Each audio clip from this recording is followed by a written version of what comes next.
نصلي ونسلم على رسوله الكريم أما بعد أعوذ بالله من الشيطان الرجيم بسم الله الرحمن الرحيم اقرأ باسم ربك الذي خلق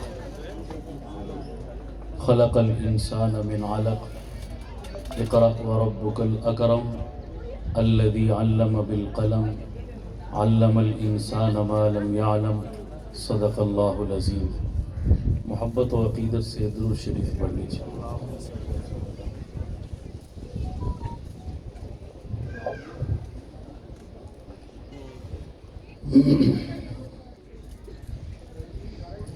لائق سب تعظیم و تکریم حضرات علماء کرام، معززین علاقہ، مہمانان گرامی قدر، عزیز بچوں، طلباء، طالبات اور میری پردہ نشین ماں اور بہنوں، مجھ سے قبل کافی دیر سے آپ حضرات گراں قدر گفتگو سماعت فرما چکے ہیں. میرے لیے بڑے اعزاز کی بات ہے کہ آپ کے گڑھی حبیب اللہ شہر کے اس عظیم الشان دینی اور عصری تعلیم کے حسین امتزاج سے معنون اس خوبصورت ادارے کی سالانہ تقریب میں ہم سب کے مخدوم و محترم، مخدوم العلماء، جامع المحاسن، بڑی ہر دل عزیز شخصیت کے مالک حضرت مولانا قاضی شفیق الرحمن قریشی صاحب زیدہ مجدہ کی پرخلوص دعوت اور حکم پر حاضری کی سعادت نصیب کر رہا ہوں، حاصل کر رہا ہوں، اور مجھ سے قبل بڑی قیمتی اور جامع گفتگو آپ سماعت فرما چکے. بالخصوص ہمارے مخدوم و محترم، مخدوم العلماء، قاضی شہر حضرت قاضی شاہ زمان صاحب زیدہ مجدہ، اور ہمارے محترم معزز سیاسی شخصیت جناب فہد یلماز صاحب نے بھی بڑی فکر انگیز اور بڑی خوبصورت گفتگو آپ کے سامنے رکھی. اور یقین جانیے میں جتنی دیر بیٹھا رہا، دیکھتا اور سنتا رہا، اور میرا دل باغ باغ بھی ہوتا رہا اور حضرت قاضی صاحب کو دعائیں بھی دیتا رہا. یقیناً ان کی یہ کاوشیں ہمارے دل کی ترجمانی ہیں. میں بس دو چار باتیں آپ کی خدمت میں آج کی مجلس کی مناسبت سے عرض کر کے اجازت چاہوں گا. کافی دیر سے آپ حضرات بھی تشریف فرما ہیں اور رمضان مبارک بھی سر پر ہے، تیاری بھی کرنی ہوگی آپ حضرات میں بھی. ہم بچپن میں اسکول پڑھتے تھے حضرت. اسکول کی کتابوں میں ہم نے ایک واقعہ پڑھا، آپ نے بھی شاید پڑھا یا سنا ہوگا. کسی بستی میں کچھ لوگ رہتے تھے لیکن وہاں کوئی تعلیمی ادارہ نہیں تھا. دوسری بستی میں ایک تعلیمی ادارہ تھا اور دونوں بستیوں کے بیچ میں ایک ندی بہتی تھی جیسے یہ آپ کے.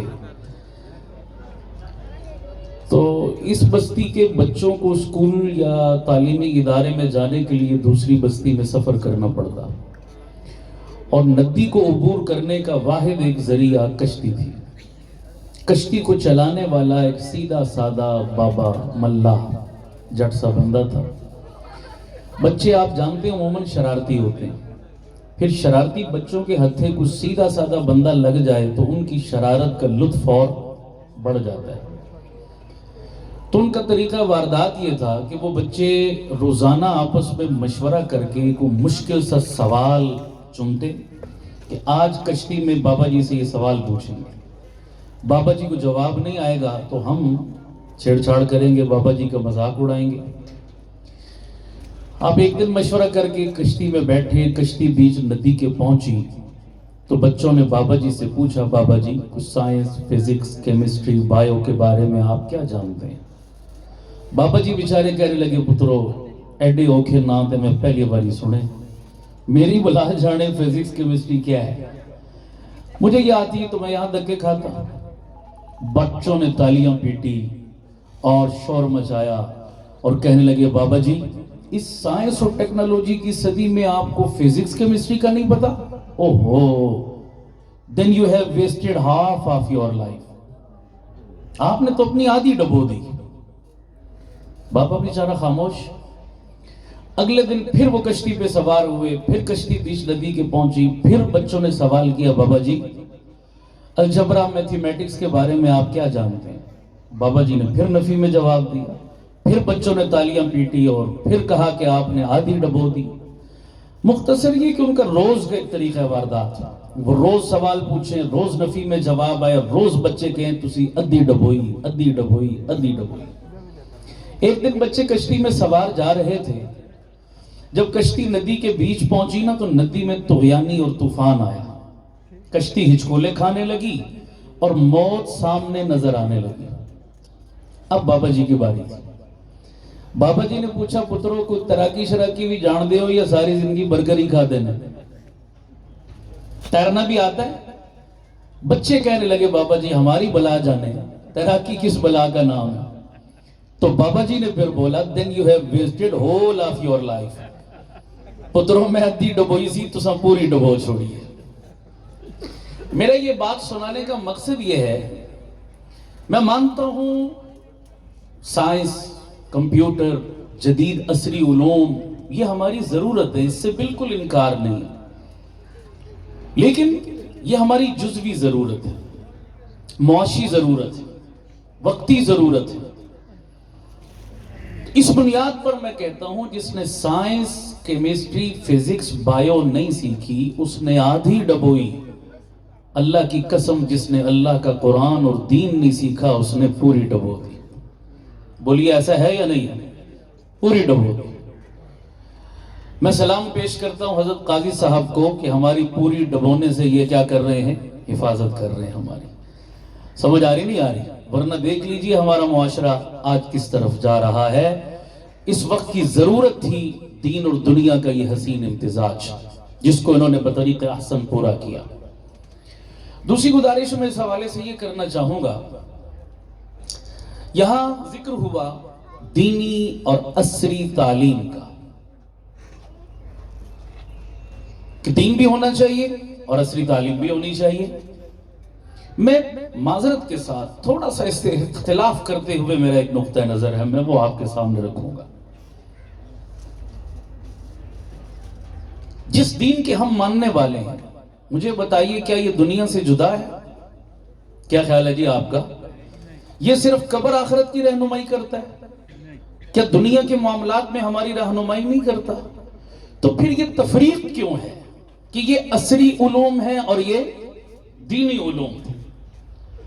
قرآن اٹھائیے، ہر نماز میں اللہ سے ہم کیا مانگتے ہیں؟ ربنا آتنا فی الدنیا حسنہ وفی الآخرۃ حسنہ۔ فرق کیوں ڈال دیا ہم نے جناب؟ میں ایک حوالہ دے کے آگے بڑھتا ہوں۔ حدیث پاک کا مفہوم ہے، جس شخص نے جہاد کے لیے گھوڑا پالا، گھر میں اپنے کیا پالا؟ گھوڑا پالا، جہاد کی نیت سے اس کو رسی باندھی، وہ رسی اس کو چند قدم چلنے کی اجازت دیتی ہے۔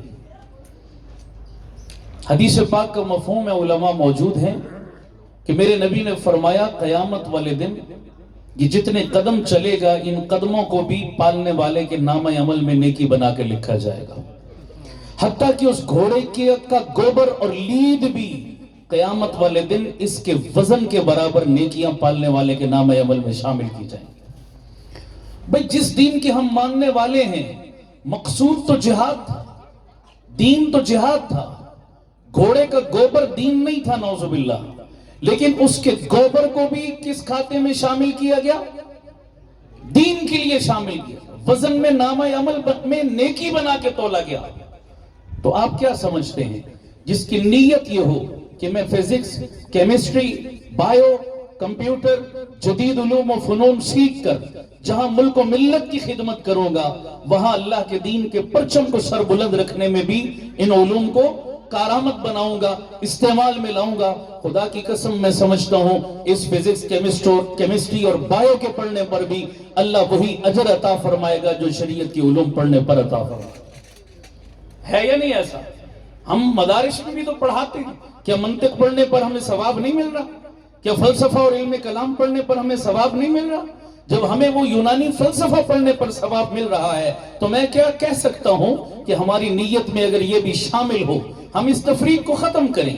اسلام نے ہمیں تمام چیزوں میں رہنمائی کی ہے، جہاں اخروی معاملات کی رہنمائی کی، وہاں دینی معاملات میں بھی ہماری کیا کی ہے؟ رہنمائی کی ہے۔ دنیاوی معاملات میں بھی ہماری کیا کی ہے؟ رہنمائی کی۔ ایک چھوٹی سی بات اور ایڈ کرتا ہوں، یہاں پر ذرا غور کیجئے گا۔ دو الفاظ ہیں قابل غور ہیں، ایک ہے مذہب، دوسرا ہے دین۔ ایک ہے مذہب، دوسرا ہے دین۔ اسلام ایک کل کا نام ہے اور اس کے دو بڑے اجزاء کو مذہب اور دین کہا جاتا ہے، اور آپ جانتے ہیں کوئی بھی کل اپنے جز کے بغیر مکمل نہیں ہو سکتا، اسے اپنے اجزاء کی ضرورت۔ تو اسلام ایک کل ہے اور اس کے دو بڑے اجزاء، ایک کا نام مذہب اور ایک کا نام کیا ہے؟ دین۔ مذہب کا تعلق ہمارے اخروی معاملات سے، ہماری قبر سے، ہمارے آخرت کے معاملات سے، اور دین کا تعلق ہمارے دنیا کے معاملات سے۔ مذہب کا تعلق حقوق اللہ سے ہے اور دین کا تعلق حقوق العباد سے ہے۔ جب ہم کھڑے ہو کر لوگوں کے سامنے یہ دعویٰ کرتے ہیں اسلام ایک مکمل ضابطہ حیات ہے، تو اسلام مکمل اپنے تمام اجزاء کے ساتھ ہوگا یا بعض کے ساتھ؟ تمام کے ساتھ ہوگا۔ جب اسلام ایک مکمل ضابطہ حیات ہے تو اسلام میں مذہب بھی آیا اور اسلام میں دین بھی آیا۔ مذہب میں کیا آیا؟ نماز، روزہ، حج، زکوٰۃ، تسبیح، تلاوت، تہجد، نوافل، حج، عمرے، یہ سب کس کیٹیگری میں آ گئے؟ مذہب کی کیٹیگری میں۔ اور دین کی کیٹیگری میں کیا آیا؟ ہمارے معاملات، معاشرت، سیاست، حکومت، کاروبار، اکانومی، معیشت، ہمارا طرز زندگی، ہمارا لائف سٹائل، یہ ساری چیزیں کس کیٹیگری میں آئی؟ دین کی کیٹیگری میں آئی۔ دین اور مذہب دونوں کو شامل کیا، مجموعے کو اکٹھا کیا تو کیا بنا؟ اسلام بنا۔ اب جو لوگ صرف مذہب کا پرچم اٹھائے ہوئے ہیں وہ مکمل اسلام کی ترجمانی نہیں کر رہے، جو صرف دین کا جھنڈا بلند کیے ہوئے ہیں وہ بھی مکمل اسلام کو ریپریزنٹ نہیں کر رہے۔ مکمل اسلام کے دعویدار وہی ہیں جو دین اور دنیا دونوں کا پرچم بلند کیے ہوئے ہیں، وہ اسلام کے دعویدار ہیں، وہ اسلام کے علمبردار ہیں۔ اور میں سمجھتا ہوں قاضی صاحب اس ضرورت کو پورا کر رہے ہیں کہ دین اور دنیا دونوں کو اکٹھا لے کر قوم کے درمیان سے اس تفریق کو مٹانا چاہتے ہیں اور ختم کرنا چاہتے ہیں۔ چوتھی بات میں اس حوالے سے عرض کرنا چاہوں گا، ابھی جیسے ہمارے محترم فہد الماس صاحب تاریخی حوالے سے اشارہ کر رہے تھے، میں اسی بات میں ایک چیز ایڈ کروں گا۔ آپ انگریز کے دور سے پہلے چلے جائیے پیچھے ذرا تاریخی حوالے سے، ایک بات صرف، یہ جو ملا اور مسٹر کی تفریق ہے یہ ہمارے درمیان انگریز ڈال کے گیا۔ انگریز کے دور سے پہلے پوری امت مسلمہ کی تاریخ کو آپ پڑھ لیں، آپ کو کسی جگہ پر ملا اور مسٹر کی تفریق نہیں ملے گی۔ ہر طبقے کا بندہ، خواہ وہ تاجر ہے، خواہ وہ کاروباری ہے، خواہ وہ سیاستدان ہے، خواہ وہ حکومتی ایوانوں سے تعلق رکھتا ہے، ہر بندہ اپنے آپ کو پہلے مسلمان سمجھتا تھا پھر کچھ اور سمجھتا تھا۔ ہر بندہ علماء کے شانہ بشانہ کھڑا، علماء کی قیادت میں اپنے اپنے حصے کا کردار ادا کرتا نظر آتا تھا۔ یہ انگریز ظالم آیا اور اس نے ہمارے درمیان پھوٹ ڈالی اور یہ تفریق پیدا کرنے میں وہ کامیاب ہوا کہ علماء کے وجود کو سمیٹتے سمیٹتے اس نے منبر و محراب تک محدود کر دیا اور باہر کے دنیا دار مسلمان کو اپنی دنیا داری تک محدود کر دیا۔ دونوں کے درمیان ایک تفریق ہوئی کہ ایک کا رخ ادھر اور دوسرے کا رخ ادھر ہو گیا، اور نتیجہ اور نقصان امت مسلمہ کا ہوا اور فائدہ انہوں نے اٹھایا۔ میں اپنے اکابر کا مزاج آپ کو بتاتا چلوں کہ میرا جن بزرگوں سے تعلق ہے ان کی سوچ میں کتنی وسعت تھی، ان کی نظر میں کتنی دور اندیشی اور باریک بینی تھی۔ میرے بزرگوں نے ان اسکول کالج کے طلباء کو کس طرح اپنے ساتھ لیا اور کس طرح اپنی تحریک کا حصہ بنایا، میں صرف ایک مثال پیش کر کے آگے بڑھوں گا۔ ہمارے اکابر میں ایک بڑا نام ہے حضرت مولانا احمد علی لاہوری رحمت اللہ تعالی علیہ۔ حضرت لاہوری رحمت اللہ علیہ بہت بڑے آدمی تھے، اتنے بڑے اللہ کے ولی تھے کہ لاہور کا میانی قبرستان گواہ ہے جس میں ان کی قبر ہے کہ کئی ماہ تک ان کی قبر کی مٹی سے جنت کی خوشبو آتی رہی۔ اتنے بڑے اللہ والے تھے۔ حضرت لاہوری کے ایک مرید تھے، آپ میں سے اگر کوئی کالج یونیورسٹی کی دنیا سے تعلق رکھنے والے یقیناً ہوں گے، ادیب حضرت قاری صاحب کو پتا ہوگا، ہمارے ادب کی دنیا کا ایک بڑا نام، ہمارے بر صغیر کے بڑے ادیبوں میں شمار ہوتے ہیں، ڈاکٹر سید عبداللہ ان کا نام تھا۔ ڈاکٹر سید عبداللہ کالج یونیورسٹی کی دنیا کے آدمی تھے اور حضرت لاہوری کے مرید بنے۔ اپنے شیخ کی صحبت میں رہے نا تو شیخ کا رنگ چڑھا، جب شیخ کا رنگ چڑھا تو سر پہ پگڑی، چہرے پہ داڑھی اور حلیہ سارا مولویوں والا بن گیا۔ مولوی تھے نہیں لیکن شیخ کی صحبت کا اثر تھا۔ لیکن اللہ کی شان، انسان ہے بڑا کمزور ہے، آہستہ آہستہ اپنے شیخ کی صحبت سے دور ہوتے گئے، دنیاوی رنگ میں گئے تو دنیاوی رنگ غلبہ پکڑتا گیا۔ نتیجہ یہ نکلا کہ وہ داڑھی کٹواتے کٹواتے ایک دن آیا انہوں نے داڑھی مڈا دی، سرے سے رکھ کے مڈا دی، بالکل چینج ہو گئے۔ اب شرمندہ رہتے تھے کہ میں اپنے شیخ کا سامنا اس حلیے میں نہیں کر سکوں گا۔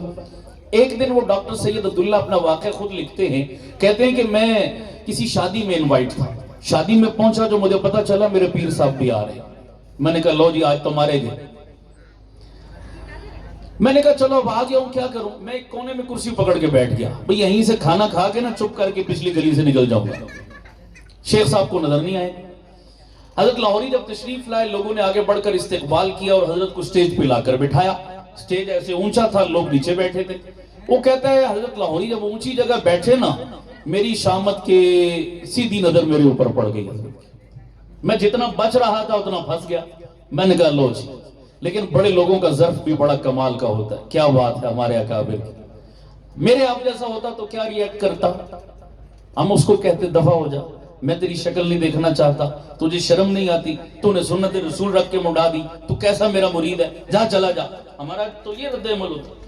ڈاکٹر عبداللہ کہتے ہیں حضرت لاہوری کی قربان جاؤں ان کے انداز تربیت پر، اپنی جگہ سے اٹھ کر میرے پاس تشریف لے آئے، اٹھا کر مجھے سینے سے لگایا، اور جملہ بڑا قابل غور ہے، مجھے گلے سے لگایا اور میرے کان میں کہنے لگے ڈاکٹر صاحب ہم سے الگ کیوں ہوتے ہو، جدا کیوں ہوتے ہو، دور کیوں جاتے ہو؟ ہماری منزل ایک ہے، ہمارا مشن ایک ہے، ہمارا کاز ایک ہے، الگ یہ آپ کا میدان الگ، میرا میدان الگ، لیکن منزل دونوں کی ایک۔ آپ کالج یونیورسٹی کی دنیا کے بندے، میں مدرسے مسجد کی دنیا کا بندہ، منزل دونوں کی ایک ہے، فرق اتنا ہے کہ آپ بے وردی سپاہی ہیں، میں باوردی سپاہی ہوں۔ ہیں دونوں فوجی، ہیں دونوں سپاہی نبی کے دین کے، مشن دونوں کا یہی ہے، فرق یہی ہے۔ کیا ہی اچھا ہوتا کہ آپ بھی وردی پوری پہن لیتے اور دونوں باوردی ہو کر محمد کے دین کے دفاع کی جنگ لڑتے۔ میرے اکابر میں حضرت شیخ الہند کے نام سے کون واقف نہیں ہوگا؟ شیخ الہند مولانا محمود الحسن رحمت اللہ علیہ، جس بر صغیر کی تحریک آزادی کے ہیرو تھے، بنیاد ڈالی تھی جنہوں نے دو قومی نظریے کی۔ حضرت شیخ الہند رحمت اللہ علیہ مسجد مدرسے کی دنیا کے آدمی تھے، دارالعلوم دیوبند کے شیخ الحدیث تھے، کٹر مولوی تھے، لیکن مدرسوں کی چٹائیوں سے اٹھے اور سب سے پہلے علی گڑھ کالج کے طلباء کو خطاب کرنے والے حضرت شیخ الہند، علی گڑھ کے کالج کے سٹوڈنٹس کو جمع کیا اور حضرت شیخ الہند نے ایک تاریخی خطبہ دیا، آج بھی چھپا وہ موجود ہے وہ خطبہ، جس کا ایک جملہ یہ ہے کہ حضرت شیخ الہند نے کالج کے سٹوڈنٹ سے جا کر کہا کہ میں مدرسوں کی چٹائیوں سے اٹھ کر تمہارے پاس آیا اور میں سمجھتا ہوں کہ میری صفوں سے زیادہ تمہاری صفوں میں میرے درد کے درما موجود ہے، میرا درد دل رکھنے والے تمہاری صفوں میں زیادہ موجود ہیں میری صفوں کی بنسبت۔ کالج یونیورسٹی کے طلباء کو جوڑا، قریب کیا کہ ہم ایک ہیں، ہمارے درمیان غیروں نے پھوٹ ڈالی ہے، غیروں نے تقسیم پیدا کی ہے، نتیجہ یہ نکلا جیسے ابھی کہہ رہے تھے حضرت قاضی صاحب بھی اور یلماز صاحب بھی کہ آج ہماری معاشرت کو، تہذیب کو ہم سے چھین لیا۔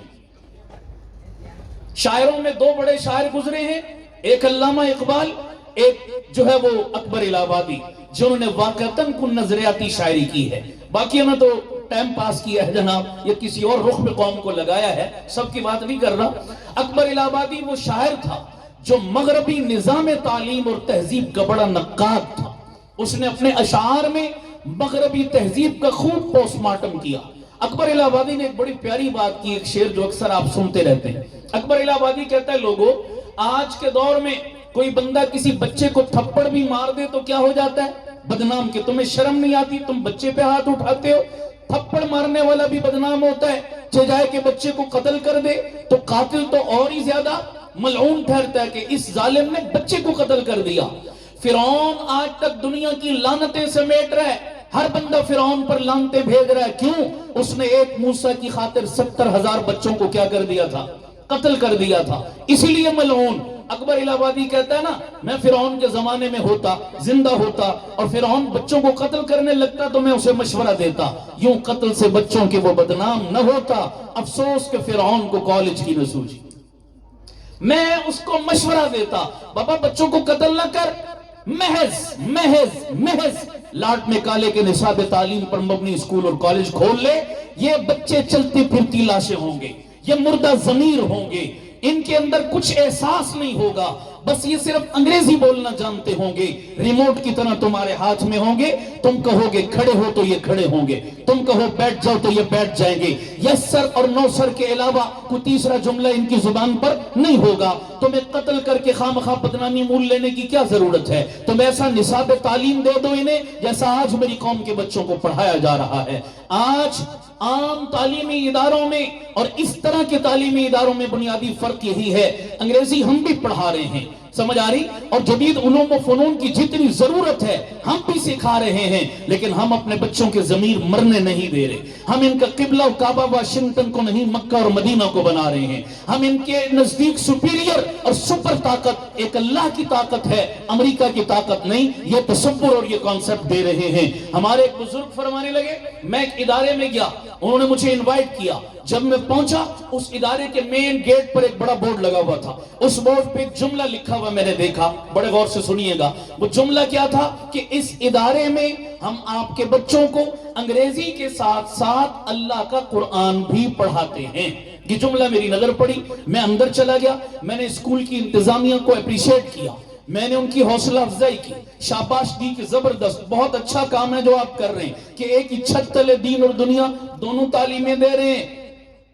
کام آپ کا بہت اچھا، مگر ترتیب آپ کی ٹھیک نہیں، ترتیب ٹھیک کرو. کہنے لگے جی کیا مطلب ترتیب کا؟ میں نے کہا جملہ آپ نے جو لکھا ہے کہ یہاں انگریزی کے ساتھ قرآن پڑھایا جاتا ہے، اسے الٹ کرو اور لکھو یہاں رب کے قرآن کے ساتھ انگریزی پڑھائی جاتی ہے. جملے کا فرق سمجھ آیا نہیں آیا؟ یہاں رب کے قرآن کے ساتھ کیا پڑھائی جاتی ہے؟ انگریزی پڑھائی جاتی ہے. کیا مطلب؟ ہم سب مسلمان ہیں بابا، پہلے ہمارا ایمان اللہ کی قرآن پر ہے. ہمارے نزدیک ایک اتھارٹی اور سپرویژن اور ایک جو ہے وہ سینیارٹی اور ایک حیثیت مسلم، بتائیے انگریزی کو ہونی چاہیے یا بحیثیت مسلمان اللہ کے قرآن کو؟ سارے بولیے. قرآن کو پرائرٹی ملنی چاہیے، قرآن کو فوقیت ملنی چاہیے، قرآن مقدم ہو، اللہ کا دین مقدم ہو. دوسرے نمبر پہ انگریزی، دوسرے نمبر پہ سائنس، دوسرے نمبر پہ جدید علوم و فنون ہیں. ہم ان سے غافل نہیں، لیکن ہم یہ فرق ضرور ملحوظ رکھتے ہیں. دیگر ادارے کیا کرتے ہیں؟ وہ ادارے انگریزی تو بڑے شوق سے پڑھا رہے، جدید علوم و فنون تو بڑے شوق سے پڑھا رہے، لیکن قرآن مجید کی تعلیم صرف ذائقہ بدلنے کے لیے، ٹچ دینا جس کو کہتے ہیں نا آج کل کی اصطلاح میں، صرف ٹچ دیا ہوا اسلامی، اس سے آگے اور کچھ بھی نہیں ہے. اسلامیات کیا ہے؟ برائے نام ہے، بالکل کسی کو کچھ پتا نہیں. میں پورے ملک میں جاتا ہوں، میں نے کئی ایسے اداروں کا وزٹ کیا جہاں اسلام کو صرف ٹچ کی حد تک استعمال کر رہے ہیں. اور المیہ یہ ہے، ہمارے گزشتہ ادوار حکومت کے اندر اسلامیات تعلیمی اداروں میں پڑھانے کے لیے بظاہر تو لازم قرار دے دی گئی، لیکن ٹیچر نہیں ملتا اسلامیات پڑھانے والا. تو کئی ادارے ایسے تھے جہاں اسلامیات کا سبجیکٹ پڑھانے والے عیسائی ٹیچر تھے، غیر مسلم عیسائی ٹیچر، اور ہمارے مسلمان بچوں کو وہ کیا پڑھا رہے ہیں؟ وہ کیا اسلامیات پڑھائے گا؟ اول تو رجحان ہی نہیں ہے ہمارے راولپنڈی میں. یہ میں والدین سے بھی خاص طور پر بات عرض کرنا چاہوں گا. اے والدین، آپ اسکول کی عمارت کو دیکھ کر اس کا انتخاب نہ کیا کریں. بعض والدین میں صرف یہی کانسیپٹ پایا جاتا ہے، جی میں نے اپنے بچے کو اسکول میں داخل کرانا ہے، میں دیکھوں بلڈنگ کس اسکول کی کون سی اچھی ہے، ٹیپ ٹاپ کہاں بہت زیادہ ہے، فرنیچر کہاں بہت اچھا ہے، اور جناب جو ہے وہ بھاری بھاری فیسیں کہاں ہیں، تگڑے تگڑے بستے کن بچوں کے ہیں، بس وہ اسکول بہت اچھا اور بہت کوالیفائیڈ ہے. یہ کوئی معیار نہیں ہے.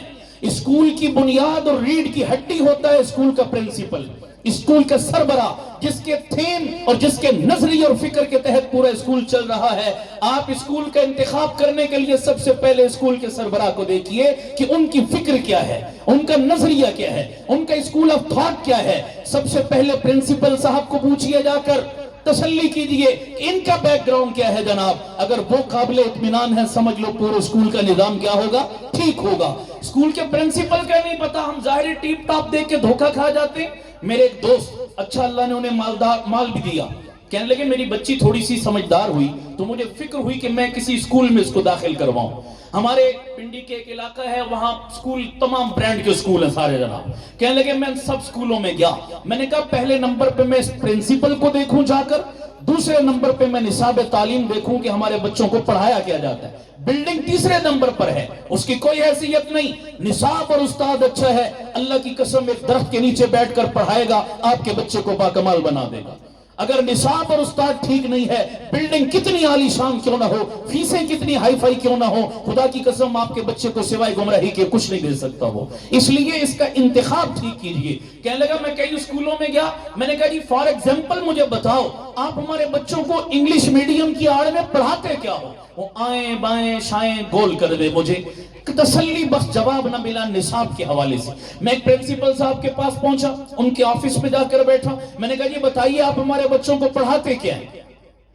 بہت اصرار کیا. ان کی ٹیبل پر ایک بک پڑی تھی, وہ میرے ہاتھ لگ گئی. میں نے بک کو اٹھایا, پہلا چیپٹر کھولا, پہلا سبق کھولا. میں نے پہلے چیپٹر کا عنوان تھا لو, پیار.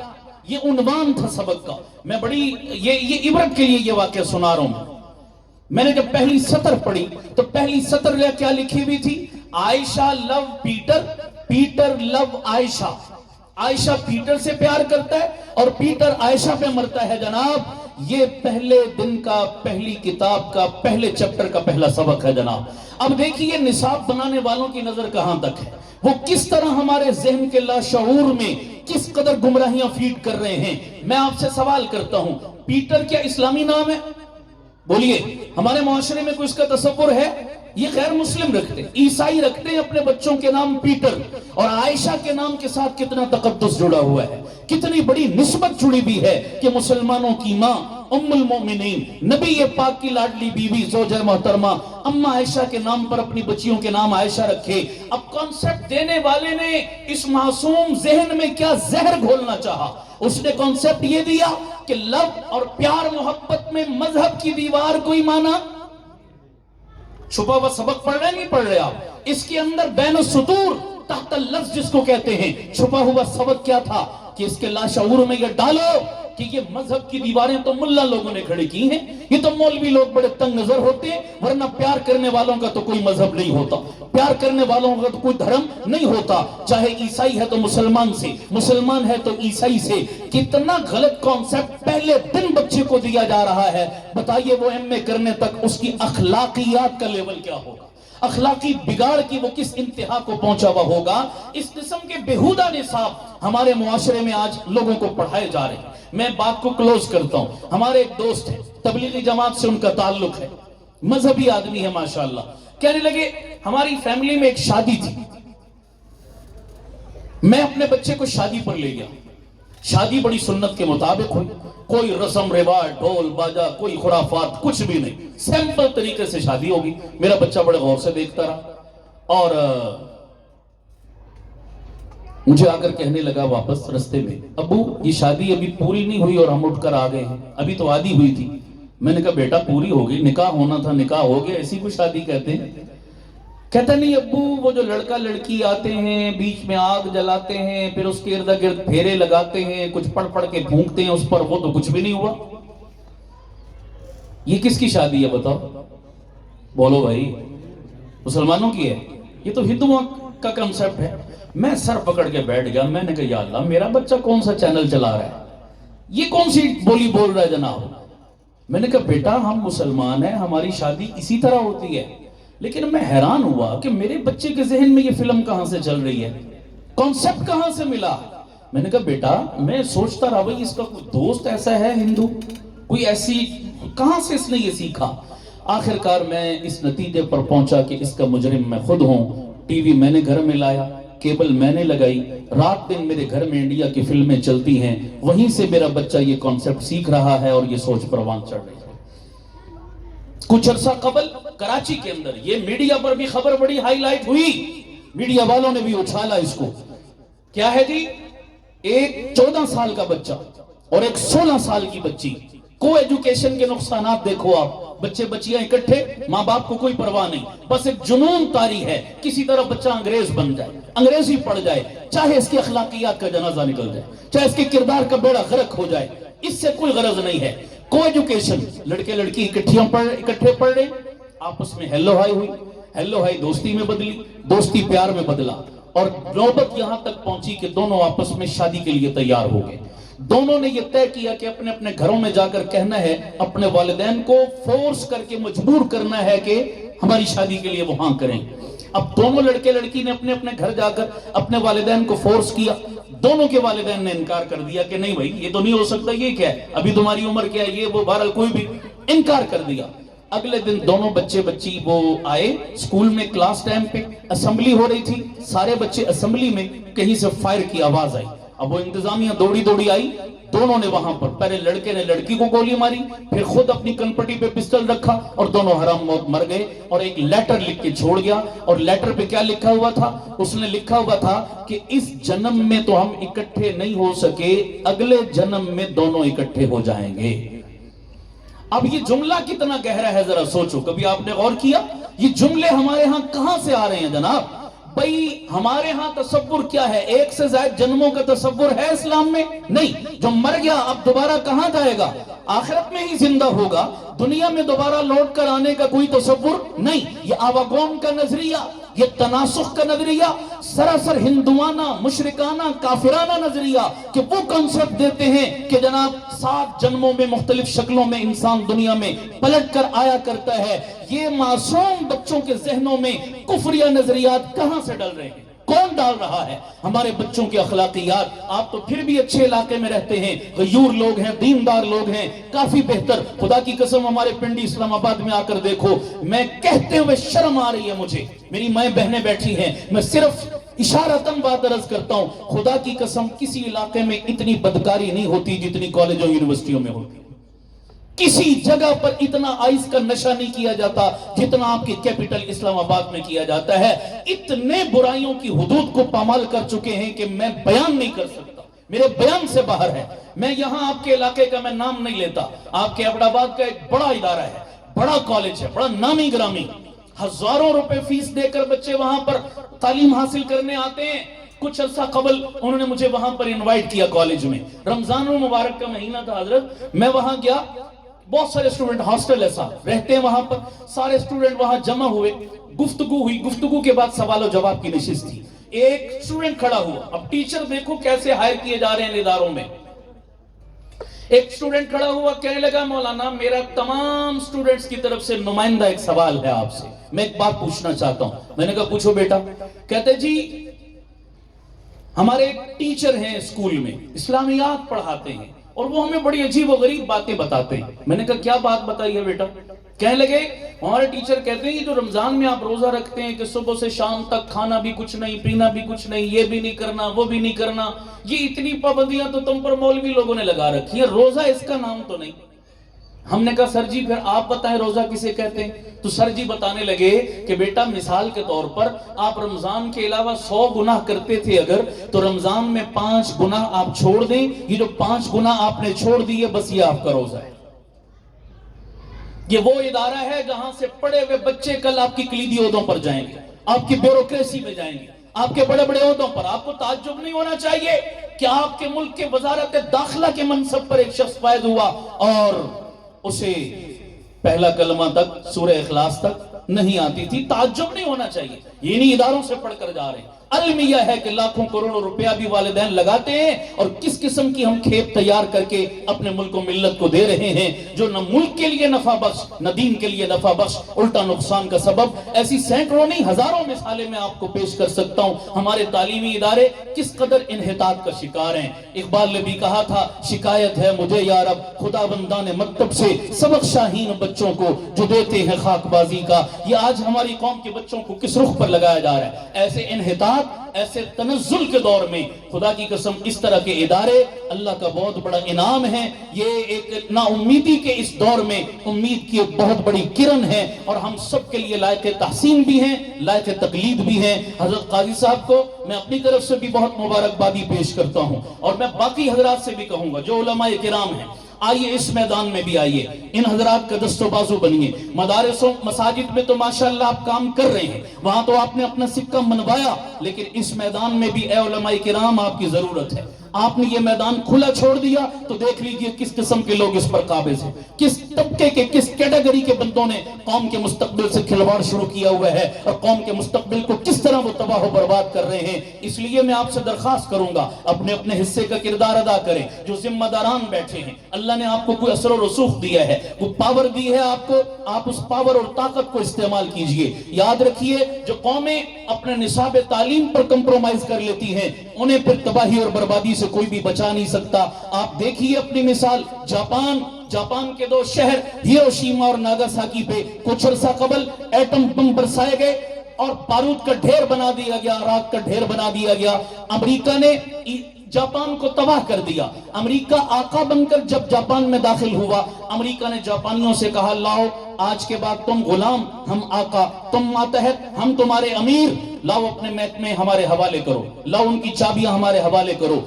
جاپانیوں نے تمام تر محکمے امریکیوں کے حوالے کر دیے سوائے اپنے نصاب تعلیم. تعلیم کا شعبہ امریکہ کو نہیں دیا، کہا یہ ہمارا اپنا رہے گا، اپنی قوم کے بچوں کو اپنا نظریہ پڑھائیں گے، اپنا نصاب تعلیم تمہارا نہیں، جو اور لینا ہے لے لو. جاپانیوں نے سب کچھ دیا، تعلیم پر کمپرومائز نہیں کیا. آج وہی جاپان پھر دنیا کو آنکھیں دکھا رہا ہے، آج وہ پھر اپنے پاؤں پہ کھڑا ہوا ہے. زندہ قومیں اپنے نصاب تعلیم اور اپنے بچوں کے مستقبل سے کھلواڑ نہیں کیا کرتی کبھی بھی. آؤ اپنے پاکستان کے مستقبل کو محفوظ کرنا چاہتے ہو تو ان بچوں کی شکل میں ایسے اداروں میں ہی آپ کا مستقبل یقیناً بنے گا، دنیا بھی بنے گی، آخرت بھی بنے گی. میں اسی پر اکتفا کرتا ہوں اور اجازت چاہتا ہوں اس امید کے ساتھ کہ انشاءاللہ آپ حضرت قاضی صاحب کے اس مشن میں جان و مال سے ان کا دست و بازو بنیں گے. ہاتھ بلند کیجئے جو ساتھ دے گا اس مشن میں، ان کا بھرپور ساتھ دیں گے انشاءاللہ. یہ مشن ہے، یہ صرف کوئی کاروبار نہیں، کوئی بزنس نہیں ہے، یہ خوبصورت آواز ہے. اس آواز کو صرف گڑی حبیب اللہ تک نہیں، میں سمجھتا ہوں اس پورے خطے تک پھیلنا چاہیے، اور ہر جگہ ہر اس قوم کے بچوں کو یہی رہنمائی ملتی رہنی چاہیے. انشاءاللہ یہی چیز رہی باقی تو انشاءاللہ ہمارا مستقبل روشن ہوگا، ہماری نسلیں تباہ و برباد ہونے سے بچ جائیں گی، محفوظ رہیں گی. وآخر دعوانا ان الحمدللہ رب العالمین.